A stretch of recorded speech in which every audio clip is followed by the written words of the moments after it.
You believe in Jesus and you're Jewish? If you knew biblical Hebrew, if you only knew the Hebrew Bible, if you could read it in the original language, then you would know that Jesus can't be the Messiah. And that was something I took as a deep challenge. And then my investigation went from a bachelor's degree to a master's degree to a PhD to the beginning of a second PhD. And the more that I studied the Hebrew Bible, the more I studied how the New Testament is reading the Old Testament, the more I realized that Jesus is the Messiah. I grew up in New Jersey, very well aware of our Jewish identity. I do remember that whenever my dad was really, really angry, the worst thing he could ever say was Jesus Christ. My mom started to become more and more spiritual, and she started to read the Bible. She started to read the Old Testament, what we called it, or the Hebrew Bible. She became more and more curious intellectually with Jesus. She came home with the very good news to tell my father, Murray, I've been searching the scriptures, I've been reading, I've been studying, and Jesus is the Messiah. My father started to cry. He said, I thought I married a Jew. How could you betray our people? How could you do this? Please tell me, why do you believe in Jesus? But please don't show me the New Testament. Because of course we knew Christians hate Jews. Christians believe in the New Testament. The New Testament must be anti-Semitic. As she read to him Isaiah 53, my father got very angry. And he stopped her and he said, I told you, Lorraine, I don't want to hear the New Testament. And she stopped and she said, well, Murray, this is our side of the book. This is not the New Testament. This is a prophecy from 700 years before Jesus was born. Well, my father was in shock. Over the next several months, something very strange had happened in our family. So suddenly, up until that point, my mom and dad felt very insistent upon sending me to Hebrew school. They were very clear about our Jewish identity, and now suddenly they start to talk to me about Jesus, and it was very confusing to me. I didn't understand. I thought that my mom and dad had an identity crisis. Something definitely was wrong with them. And I remember them bringing me to a service. My mom and dad decided to go back to the house. I was with my mom's friend Linda in her car. It was a blue Mercedes, and we're driving home, and she says to me, so Seth, when are you going to accept Yeshua as your Messiah? I didn't know quite what to say, but I said, Linda, I said, give me a break. I'm young.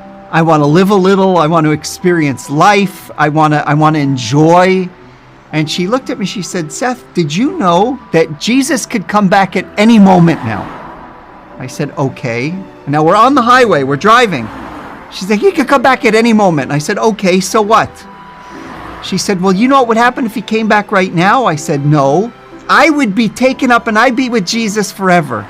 And you would be in the passenger seat of my car going 55 miles per hour all alone without a driver, and you would crash, die, and go to hell.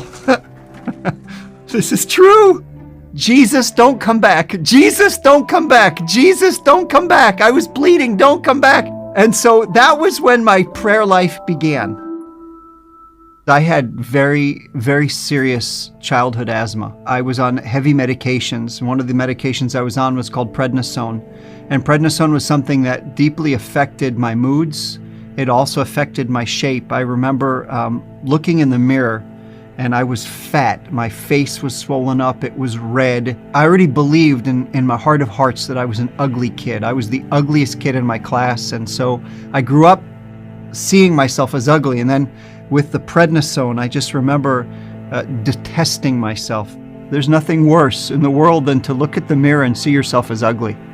And again, it wasn't just an ugliness of my physical appearance. It was the ugliness of my inability to overcome my own weaknesses, my inability to free myself from sin. I was convinced that God hated me too.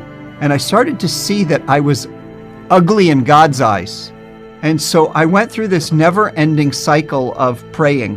And so it was as if I would be born again, and then born again again, and then born again again, and born again again. And no matter what I did, no matter how I prayed, this dread sense of terror that I was a dirty, rotten sinner, ugly in God's eyes, that God hated me, and that the first chance he was going to send me to hell.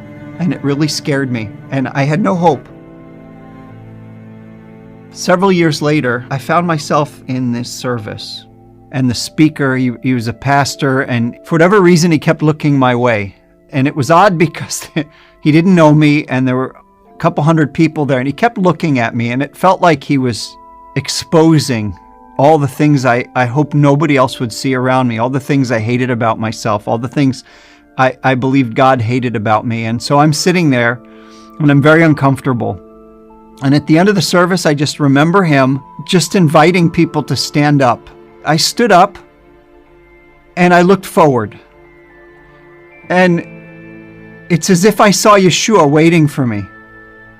And his arms were stretched out. And up until that moment, his arms were always stretched out in anger. He wanted to strike me down.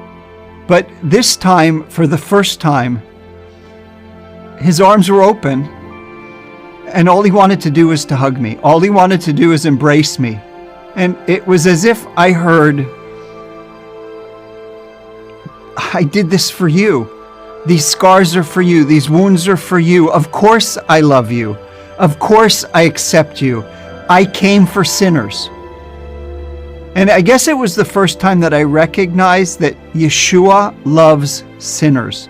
And I think for the first time in my life, I no longer saw myself as ugly.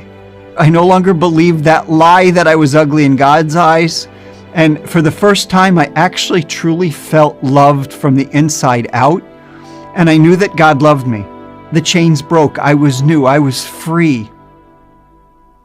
Well, as I started to get more and more excited about the fact that I was a new creation, that it was something that God did supernaturally, I wanted to share. And one of the things that started happening is I shared with my family, wait a minute, you believe in Jesus and you're Jewish? This just can't be. And in fact, you're saying that Jesus is the Messiah based on the Old Testament. Who do you think you are? Do you know better than the rabbis? In fact, if you really could read Hebrew, you would know that you're misreading the text, that Jesus couldn't be the Messiah. You're trusting on a Christian translation. I remember thinking to myself, you know what? I have to know biblical Hebrew, and I have to know it really, really well. After I finished my first PhD, I started another PhD in Hebrew Bible here in Israel. I can put all of my intellectual weight on the text itself. And the more that I studied the Hebrew Bible, the more I studied how the New Testament is reading the Old Testament, the more I realized that Jesus is the Messiah. This is true not just on a heart level, not just because I know that God has redeemed me from my sin, not just because I know that He's given me a new life and hope, and that I know that I'm beautiful in His eyes, not because of me, but because of Him. But there's the other side of it, and it's the head side of it, that God calls us as a people to search the Scriptures, to study, to see if in fact Jesus is the Messiah. And I'm convinced with all my heart, to the extent that I've studied all these years, that to understand Moses, to understand the prophets, to understand the writings is, in fact, to see Yeshua, the greatest Jew who ever lived, the Savior of our people and the Savior of the world.